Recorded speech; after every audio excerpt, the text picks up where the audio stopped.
যে করি, তুমি ভাবো বড়লোক ছেলে আর কেটিএম দেখে পালিয়ে গেল। তোমাদের পাড়ার মেয়েরা এরকম নাকি? একদমই না।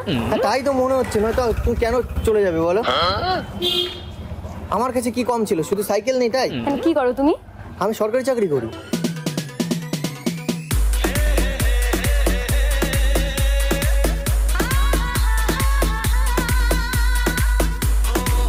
পাগল নাকি? পাগল নাকি? তুমি ভাবো তাহলে শুধু কেটিএম দেখে পালিয়ে চলে গেছে। আমার ভাঙা সাইকেল, ঠিক আছে, বাইক নেই, তার জন্য আমাকে ছেড়ে চলে গেল।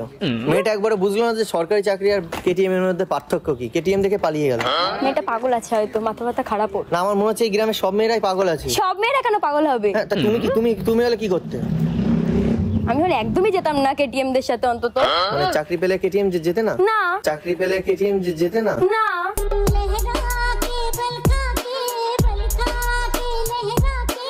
তাহলে কাজ করবে, তাহলে আমাকে বিয়ে করবে? বিয়ে করব মনের খুশিতে, পাড়াপড়শি সবাই আসবে বউ দেখিতে। একদমই না, একদমই না। কেন? একদমই আরে না। তুমি শোনো।